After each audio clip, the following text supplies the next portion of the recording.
하나님 아버지 감사합니다. 오늘도 하나님의 백성들이 예수 그리스도의 이름으로 주님의 날로 구별해서 이렇게 주의 전에 함께 나와 하나님께 예배드리게 하심에 감사합니다. 이 시간 하나님께서 주장하셔서 말씀이 온전히 역사하도록 인도하여 주시옵소서. 부족한 자 지켜주시고 하나님의 뜻만이 온전히 전해지도록 도와주시옵소서. 하나님 앞에 겸손함으로 함께 드리는 이 귀한 예배에 은혜로 충만케 해 주시옵소서. 예수님의 이름으로 기도드립니다. 아멘. 오늘 말씀의 제목은 지난 주일에 본문에서 나왔던 예수님께서 말씀하신 그 무익한 종, 무익한 종의 믿음이라고 제목을 정해보았습니다. 예수님이 제자들, 특별히 사도들을 향해 가르칠 때 결국 사도들이 예수님께 부탁을 합니다.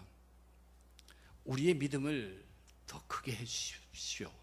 우리 믿음을 더 크게,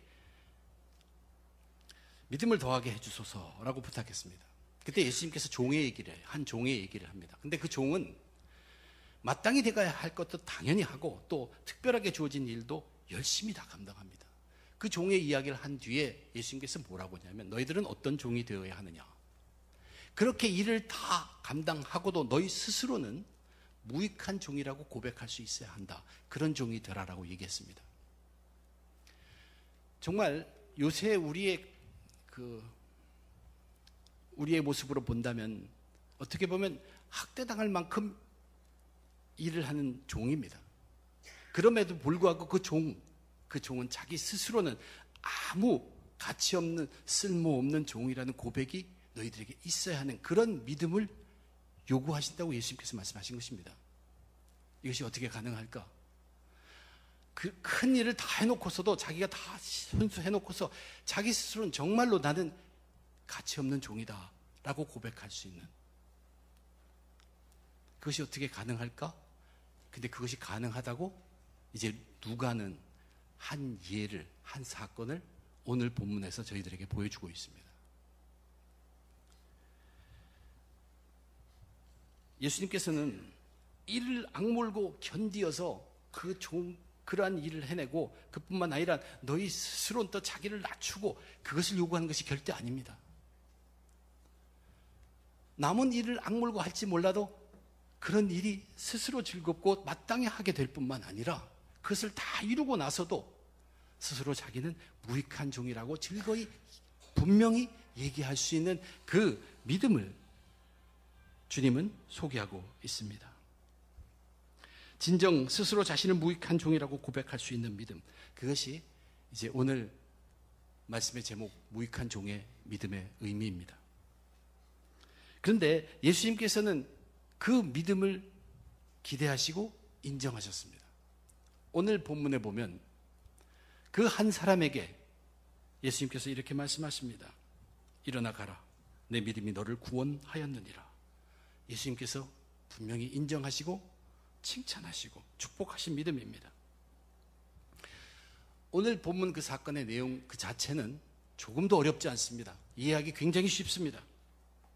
그런데 그 처음에 시작에 누가는 이 일이 예수님께서 예루살렘으로 가는 중에 일어난 일이라는 것을 다시 한번 명시합니다. 누가복음 9장 51절 이후로부터 계속 되어지는 말씀은 우리가 바로 그 정신으로 들어야 하는 말씀들이란 뜻입니다. 어떤 정신입니까? 예수님께서 이제 십자가를 지시기로 결단하셨습니다. 죽음을 각오하시고 가셨습니다. 그 상황에서 벌어지는 일들, 그 상황에서 가르치는 말씀으로 우리는 받아들여야 한다는 그런 뜻입니다. 예수님은 자기가 갈 곳에 제자들을 미리 보내서 이제 어느 곳을 가신다는 것을 알게 하셨습니다. 어느 한 마을에 들어가니까 거기에 10명의 나병 환자들이 모여서 예수님을 기다리고 있었습니다. 아마 그들은 예수님을 소문을 통해서 들었습니다. 이미 누가복음 5장에 보면 예수님께서 나병 환자 한 사람에게 손을 얹으사 능히 고쳐주셨습니다. 그리고 그 사람에게 다른 사람에게 알리지 말라고 경고했음에도 불구하고 예수의 소문은 크게 퍼졌다고 누가복음 5장에 기록되어 있습니다. 이 나병 환자들이 그것을 못 들었을 리 없습니다. 그런데 그 예수님이 지나가신다는 얘기예요. 그래서 그들은 모여서 함께 기다리고 있었습니다. 그렇지만 자기들의 병 때문에, 이 나병 때문에 그들은 많은 사람들이 모여있는, 즉 예수님 앞에 가까이 가지는 못했습니다. 가까이 가지 못했기 때문에 그들은 목소리를 높일 수밖에 없었습니다. 예수님께서 반드시 자기들을 알아야 한다, 들으셔야 한다는 그 생각에 목청을 높였습니다. 그리고 자기를 불쌍히 여겨달라고 나병 환자들은 한 목소리로 외쳤습니다. 예수님은 외면치 않습니다. 그들에게 가서 제사장들에게 몸을 보이라, 그렇게 말씀하셨습니다. 유대인의 그 레위기 율법 규례에 의하면 나병이 있는가 없는가, 나병에서 나았는가 아니면 완치되었는가 아니면 여전히 나병에 있는가, 그것을 결정하는 사람, 그것을 판단하는 사람은 제사장입니다. 그렇기 때문에 유대인 출신의 그 나병 환자들로서 예수님께서 제사장에게 가서 몸을 보이라고 한 것은 한 가지 희망을 그들은 가질 수 있습니다. 그래서 나름대로 제사장들을 향해 갑니다. 근데 예수님께서 보면 여기에 제사장들에게 가라고 했습니다. 이 10명의 나병 환자들이 한 마을, 그 근처에 그 마을에서만 있는 나병 환자들이 아니란 얘기예요. 여기저기서 모였어요. 자기들 제사장에게 가서 몸을 보이고 판단을 받아야 합니다. 그런데 그 중에, 그 10명 중에 한 사람이 사마리아 출신이었습니다. 이방 사람이었다고 예수님이 말씀하시고, 이방 사람인 사마리아인, 과연 그에게 제사장이 있을까? 사마리아인도 우상 제사를 드립니다. 우상에게 제사를 드리니까 제사장이 있습니다. 그래서 이 사람이 찾아갈 수 있어요. 그러나 자기 제사장을 찾아간다고 하면서 과연 이 사마리아 출신의 나병 환자가 그 의미를 깨달았을까? 그들도 유대인처럼 그런 법규를 가지고 있을까? 우리는 모릅니다. 그러나 말씀에 순종해서 어딘지 모르게 떠났습니다. 그런데 그들 모두가 이제 이렇게 예수님의 말씀에 순종해서 떠났는데, 그 길을 가던 도중에 그들은 예수님의 능력을 체험합니다. 기적을 맛봅니다. 가는 도중에 병이 다 나은 것입니다. 이것이 지금 주님께서 계획한 대로 이끌고 계신 것입니다. 그래서 그들은 기적을 다 맛보았어요. 근데 그 10명 중에 오직 한 사람, 이방인이었던 사마리아 사람만 예수님께로 돌아왔습니다. 근데 잘 보면 오늘 성경의 본문은 누가는 이 돌아온 또는 돌아오고 있는, 돌아오게 된 이방인 사마리아 나병 환자, 그의 모습을 생생하게 기록하고 있는데, 그 기록이 그 전에 10명의 모습하고 비교될 수 있도록 기록하고 있다는 사실입니다.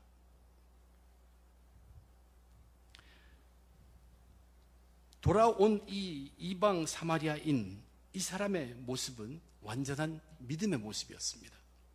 예수님은 그 믿음을 인정하여 주며 그에게 축복을 더하셨던 것입니다. 일어나 가라, 내 믿음이 너를 구원하였느니라. 사실 예수님은 이것을 그 한 사람에게만이 아니라 10명 모두에게 기대하시던 믿음입니다. 우리가 그것을 어떻게 알 수 있냐 하면, 그 후로 예수님과 이 사마리아인 이 사람과의 대화 속에서 그것은 밝혀집니다. 예수님은 그것을 기대하고 있었습니다. 이 이방인 나병 환자의 그 처음의 모습은 어땠을까? 그 처음의 모습은 바로 이 10명의 나병 환자들, 그들이 예수님을 갈망하며 기다리던 그 모습과 똑같습니다. 그러나 그가 예수님을 체험하고 예수님의 능력을 체험한 뒤에 돌아온 그의 모습은 그 전과는 확연하게 달랐다는 얘기입니다. 이제 그에게는 무익한 종의 믿음이 생겨났습니다. 이 믿음이 사실 오늘날 저와 여러분, 우리 그리스도인들에게 예수님께서 바라시고 계시고 기대하고 계시는 믿음이란 얘기입니다. 돌아온 이 사마리아인의 변한 믿음의 모습을 함께 살펴보도록 하겠습니다. 첫 번째 살펴본 그 차이점은 뭐냐면 그들의 부르짖는 소리입니다. 예수님이 지나가실 것을 안 10명의 나병 환자들, 그들은 자기들의 목숨을 걸고 이 기회를 놓치지 않으려고 합니다.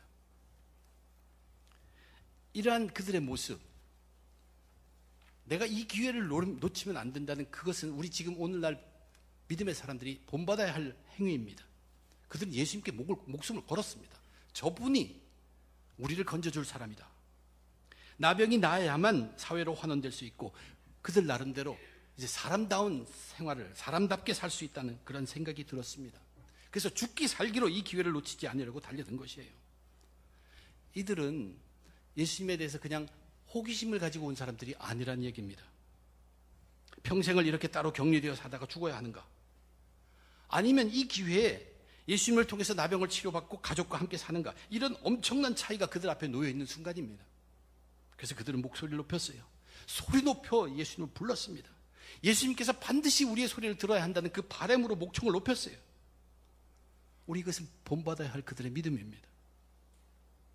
그런데 기적을 체험하고 나병이 나와서 돌아온 이 한 이방인 사마리아인, 이 사람의 외침을 누가는 어떻게 기록하고 있습니까? 이렇게 기록하고 있습니다. 그 중에 한 사람이 자기가 나은 것을 보고 큰 소리로 하나님께 영광을 돌리며 돌아와. 이 사람의 큰 소리, 이 큰 소리는 속에서 터져나오는 소리입니다. 이건 누가 들으라고 하는 소리가 아니란 얘기예요. 이건 자동적으로 속에서 나온 소리입니다. 내가 살기 위해 목숨 걸고 예수님 부르는 것도 중요하지만 아무도 듣지 않는다고 해도 큰 소리로 하나님께 영광 돌리지 않고는 견딜 수 없는 그 외침, 그 부르짖음, 자기 모든 것 속에 있는 걸 다 토해내면서 하나님께 영광 돌리는 이 울부짖음을 갖고 돌아온 이 사람, 예수님은 축복하지 않을 수 없었습니다. 이 큰 소리는 자기가 살기 위해 외치는 소리가 아니란 얘기입니다. 이제는 죽어도 좋다는 외침입니다. 이것이 바로 무익한 종의 외침입니다.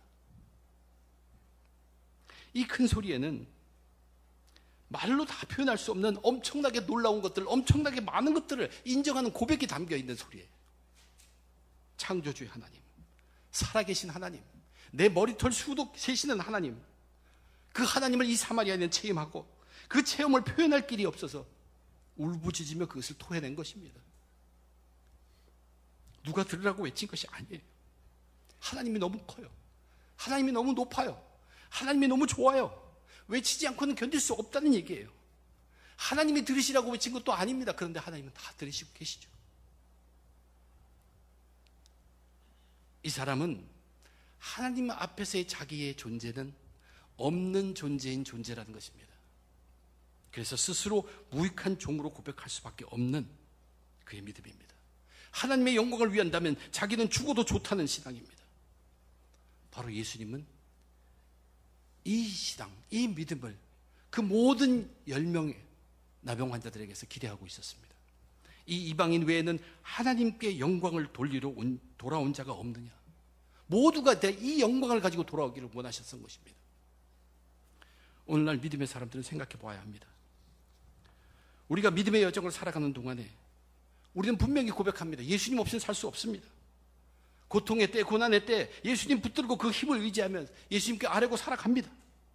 내가 이 세상에서 살려면 당신 없이는 살 수 없습니다. 이것이 아주 귀한 믿음의 모습인데 이것이 바로 10명 나병 환자들, 그들 모두의 믿음의 소리였습니다.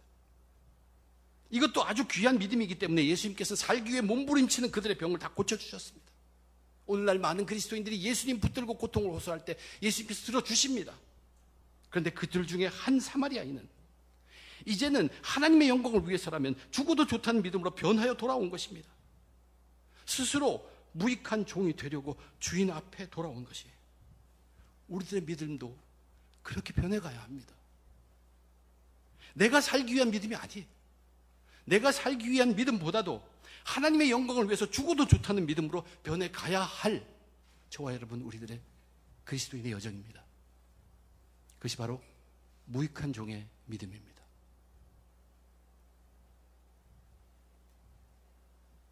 그들이 부르짖는 소리가 첫 곡과 낮은 것이 달란 것처럼 그 다음에 또 변화된 것이 하나 있습니다. 그것은 예수님과의 그들과의 거리입니다. 10명의 나병 환자들은 예수님과 거리를 둘 수밖에 없습니다. 멀리 서서 소리칠 수밖에 없습니다. 그들의 병 때문에 그렇습니다. 그렇지만 그들은 자기들이 할 수 있는 최선을 다했습니다. 예수님을 만나기 위해서 가장 가까이 올 수 있는 만큼 나왔다는 얘기예요. 그런데 기적을 체험하고 나서 그 10명 중에 돌아온 한 사람, 이 사마리아인은 그 체험한 뒤에 예수님과의 거리가 어떻게 되었습니까? 이제는 예수님 발 앞에까지 와서 거기에 바짝 엎드릴 수 있게 되었다는 얘기입니다. 병을 나았기 때문에. 예수님은 나병 환자가 그대로 온다고 할지라도 다 받아주시는 분이고 찾아가서 치료하시는 분이십니다. 그런데 이 사마리아인은 자기 병이 확실히 나았음을 알았기에 주님 앞에 가까이 할 수 있는 데까지 가게 된 것입니다. 누가 그렇게 해주셨습니까? 전적으로 예수님입니다. 예수님께서 장벽을 헐어주신 것이에요. 나병이라는 장벽을 헐어주셨습니다. 그래서 예수님 발 앞에 엎드리게 된 것입니다. 그러면 이 사람은 나병이 나은 후에 왜 계속 자기 제사장에게로 가서 몸을 보이지 않았을까? 예수님은 분명히 너희들은 제사장에 보이라고 말씀하셨습니다. 처음부터 이 사마리아인에게는 자기 제사장에 찾아가는 것을 그 의미를 몰랐습니다. 큰 의미가 있지 않습니다. 그가 찾아간다면 그 제사장은 유대인들의 제사장과는 달리 우상을 숭배하는 제사장일 것입니다. 그런데 이 사람이 기적을 체험하자마자 속에서 터져나온 것이 뭐냐? 하나님을 향한, 하나님의 영광을 위한 찬양이 터져나왔습니다. 하나님을 느낀 것이에요. 제사장이 누구입니까? 하나님과 사람을 연결하는 중보자입니다. 자기에게는 하나님께 달 수 있도록 자기를 중보해 주신 제사장은 그분, 지금 이 말씀 해주신 분 그분밖에 없다는 얘기예요. 그래서 그분께 돌아왔어요. 예수님께 돌아왔어요. 이것은 정말로 안목이 있는 행위입니다. 예수님의 말로 십자가의 제사를 통해서 그 제사를 행하신 진짜 큰 대제사장이시기 때문입니다. 바른 사람에게 돌아왔어요. 이것이 그에게는 예수님의 말씀의 순종이었습니다. 그래서 그분 발치 앞까지 와서 납작하게 엎드린 것이에요. 그는 하나님 앞에 무익한 종이 되었지만 이제는 돌아와서 예수님 앞에도 무익한 종이 된 것입니다. 그러면 또 하나 생각해 볼 것은 이 사마리아인을 제외한 9명, 예수님께서 그들의 나병을 다 낫게 했습니다. 분명히 낫게 했습니다. 그런데 그들은 예수님께 돌아오지 않았습니다. 그런데 이 말씀을 읽다 보면 예수님은 그들이 돌아오기를 기대하고 계시다는 것을 분명하게 알 수 있습니다. 이렇게 말씀하셨어요. 예수께서 대답하여 이르시되 10사람이 다 깨끗함을 받지 아니하였느냐? 그 9은 어디 있느냐? 예수님이 찾으시고 계십니다. 왜 돌아오지 않았느냐? 그런데 이상하죠. 예수님께서 너희들 제사장에 가서 몸을 보이라고 그랬죠. 아직 가지도 않았는데 가는 도중에 병이 나았죠. 그런데 왜 예수님은 제사장에 갈 것을 기대하지 않고 돌아올 것을 기대하십니까? 예수님은 분명히 그들이 9이 어디 있느냐? 돌아올 것이라고 얘기했다는 것이에요. 이것은 뭐냐면 예수님이 그 방법으로 지금 치유하고 계십니다. 그들이 처음 자기 앞에 나와서 예수님 앞에 나와서 그 9명의 나병 환자들이 처음 예수님에 와서 예수님 없이는 우리는 살 수 없습니다. 그 마음을 가졌다면 그들이 그 기적을 체험하는 순간에 그들은 예수님께 돌아오게 되어 있다는 것이 예수님의 판단입니다. 그렇게 되어 있다는 얘기예요.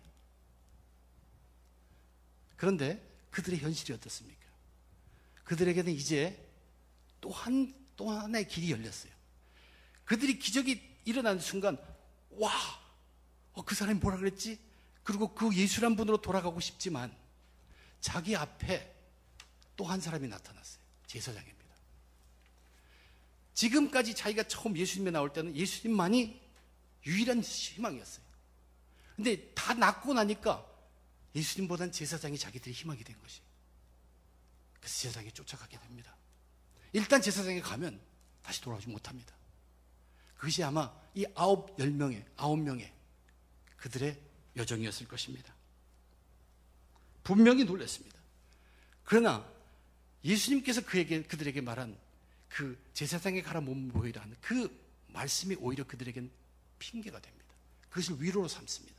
이것이 바로 바리새인들이 하나님의 말씀을 자기들 법대로 지킨다고 하면서 무시하고 지켰던 그 행위와 똑같습니다.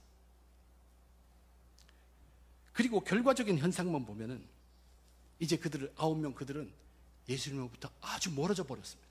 저를 멀리 가버렸어요. 자기 살기에 바빠졌습니다. 이 현상을 어떻게 생각해 볼까? 한 그리스도인을 한번 생각해 보고 싶었습니다. 어떤 사람이 불치병을 앓았어요. 근데 그 불치병을 예수님께 가지고 나가서 완전히 치유함을 얻었습니다. 너무나 감사합니다. 그래서 그 치유함 받은 일을 이웃에게 나누어 줍니다. 간증하면서 하나님의 사랑을 증거했습니다. 근데 한 번, 두 번 하니까 사람들이 몰려와요. 그래서 어떻게 되냐면 순회 집회까지 준비하게 되었습니다. 근데 그렇게 모임을 준비하고 거기에 정신을 쏟다 보니까 사람들이 모였는데 그 사람들이 울컥울컥 하는 게 그렇게 하고 싶은 생각이 자기 속에 드는 것이에요. 그래서 단어를 조금씩 손봅니다. 바꿉니다. 그러다 보니까 이제 그 간정의 진실성이 흐려지기 시작합니다. 그런데 더 무서운 것은 뭐냐면 정작 그 간증하는 그 사람의 마음이 예수님으로부터 멀어져 가게 된 것입니다. 사람들에게 마음을 빼앗겨서 예수님께 가야 할 마음을 사람들에게 도둑맞고 있는 것입니다. 그 순간이 무슨 순간이냐면 예수님이냐 제사장이냐, 둘 다를 감당할 수 있을 것 같죠. 예수님께도 더 가까이 가면서 사람들도 감동시키고, 불가능하진 않겠지만 굉장히 힘들 것입니다. 하나님의 능력을 간증하는 것은 정말로 정말로 귀한 일입니다. 그러나 그러한 간증을 할 수 있도록 해주신 분으로부터는 절대로 조금도 멀어져 가서는 안 된다는 얘기예요. 그 거리를 더욱 가깝게 지켜야만 합니다. 그것이 그 기적을 체험하게 된 이유입니다. 돌아온 이 한 사마리아 사람은 바로 그것부터 한 것입니다. 그래서 예수님 발 아래 엎드렸습니다. 예수님께서 일어나 가라고 하실 때까지 거기에 엎드려 있었고, 이제 그 후로부터 그의 마음은 한시도 예수님과 그분의 말씀으로부터 멀어지지 않는 것입니다. 자기 일로 바쁜 것이 아닙니다. 이제 나의 생은 오직 이분께 예배드리는 생애, 오직 이분 말씀에만 철저히 순종하는 삶, 이것이 전부라는 삶의 결단을 예수님 발 아래 엎드려 나타내 보인 것입니다. 자기는 무익한 종이란 얘기입니다. 스스로 무익한 종됨을 고백하고 인정한 것입니다. 사실 이렇게 살아가는 그 삶 자체가 가장 힘있고 진실된 간증입니다. 하나님의 능력을 우리로 하여금 체험하게 하시는 것은 그 능력이 마치 자기 것이냐 혼동하며 살게 하기 위함이 절대 아닙니다. 하나님의 능력을 우리로 맛보게 하시는 이유는 그 능력의 근원이신 예수님과 그분 말씀에 절대적으로 순종하게 하심임을 저와 여러분 우리들은 알아야 합니다. 내가 아니라 그분이란 얘기예요. 그래서 나는 무익한 종임을 고백하기 위해서, 고백하게 하시기 위해서 우리들에게 기적을 체험하게 하신다는 얘기입니다. 지금까지 말씀을 정리하면 두 가지입니다. 10명의 나병 환자들, 그들 처음에 믿음의 사람들이 배워야 할 본을 보였습니다. 어떻게 해서든 죽기 살기로 예수님께 매달리는 그들의 모습, 그리고 사실 어느 정도 거리는 두었을 수는 있었지만 그것들이 그들이 할 수 있는 최고의 것이었습니다. 최고의 정신으로 예수님 앞에 나왔다는 사실입니다. 우리 이거 배워야 합니다. 그러나 무익한 종의 믿음은 거기서 멈추지 않습니다. 그것 이상의 믿음으로 정진하라는 얘기입니다. 자기를 위해서 예수님께 목숨 걸듯 부르짖는 것을 넘어서 좋으신 하나님의 가슴으로부터 터져나와서 이제는 나를 위해서가 아니라 내 목숨 바쳐서라도 하나님께 영광 돌리는 무익한 종의 믿음까지 우리는 변화되어 가야 한다는 얘기입니다.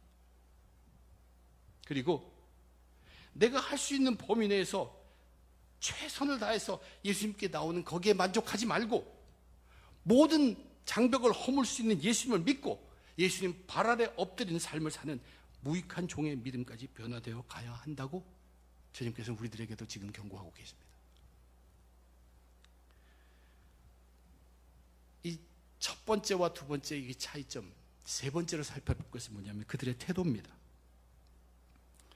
10명의 나병 환자들, 예수님을 선생이라고 부릅니다. 그래서 그들의 외침이 무엇이었습니까? 외침의 내용이 무엇이었습니까? 불쌍히 여겨달라는 것입니다. 우리를 불쌍히 여겨주소서. 이것 참으로 우리가 본받아야 할 내용입니다. 나병에서 해병되고 싶습니다. 근데 그것을 치유받는 것은 예수님이 긍휼하심을 느껴야 한다는 것이에요. 예수님이 긍휼하심을 느끼시기만 하면 우리는 단번에 치료된다는 확신이 있었습니다. 놀랍지 않습니까? 또 그것뿐 아닙니다. 당시에 그들은 이러한 병이 자신들의 죄로 인해서 생겼다는 생각이 분명합니다. 그래서 자기들의 죄 때문에 이러한 부정한 병을 얻었다고 생각하였습니다. 그래서 그들이 우리를 불쌍히 여겨달라는 고백은 내가 죄인임을 인정하니 우리의 죄를 용서해 주시옵소서 하는 고백과도 같습니다. 대단한 고백입니다. 예수님은 사실 그들의 이 죄를 용서해 주시기 위해서 먼저 그들의 병을 낫게 하신 것입니다. 그런데 불행하게도 9명의 유대인 나병 환자들, 자신들이 병을 나으니까 거기에 만족하고 자기 길을 갔습니다. 자기들의 죄를 용서함 받을 수 있는 그 놀라운 기회를 스스로 버린 것입니다. 그들은 완전하게 될 수 있었습니다. 완전하게 될 수 있는 기회를 그들은 스스로 버렸습니다. 거기에 비해서 이제 기적을 체험한 후에 돌아온 이 한 사마리아인, 이 사람의 태도는 어떻습니까?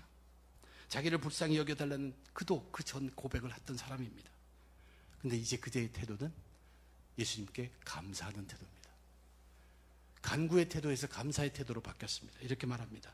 예수의 발 아래 엎드려 감사하니 그는 사마리아 사람이라. 간구도 중요합니다. 그러나 그는 이제 감사의 태도로 돌아왔습니다. 사실 그것이 그가 예수님께 돌아온 이유이기도 합니다. 너무나 감사하니까 뭔가 갚아드리기 위해서 돌아온 것이에요. 어떻게든 갚고 싶어하는 예수님께로 돌아왔습니다. 근데 그렇게 갚고 싶어서 예수님께 돌아왔더니 오히려 예수님께서 더 엄청난 축복으로 그를 채워주신 것입니다. 일어나 가라. 내 믿음이 너를 구원하였느니라. Your faith has made you well. 여기 너를 구원하였다는 말은 너는 이제 완전하게 되었다는 말씀입니다. 이 완전은 죄의 문제에 관해서 하나님께서 너에게 이루고자 하는 것을 다 이루셨다는 뜻입니다. 이것은 인간이 이 땅에서 얻을 수 있는 최고의 축복을 그는 예수님으로부터 받은 것입니다. 그것이 구원이고 그 구원이 바로 저와 여러분 우리들이 받은 구원입니다. 예수님이요 저를 불쌍히 여겨주시옵소서. 훌륭한 고백입니다. 자기의 죄 문제를 해결을 간구하는 놀라운 고백입니다. 그런데 돌아온 이 사마리아인은 이제는 자기를 위한 간구는 더 이상 필요하지 않다고 생각합니다. 이미 너무나 모든 것이 감사하기 때문입니다. 그래서 무익한 종으로 섬기려고 돌아왔습니다. 그런 그에게 하나님께서는 그에게 가장 필요한 가장 귀한 구원을 은혜로 내려주셨던 것입니다. 그래서 이 사마리아인은 더욱더 감사로 넘치게 됩니다. 그래서 그는 능히 무익한 종으로 섬기려는 믿음을 갖추게 된 것입니다. 10명의 나병 환자들 소리 높여 예수님을 불렀습니다. 자신들이 가까이 할 수 있는 데까지 가서 예수님 앞에 나타나 예수님을 불렀습니다.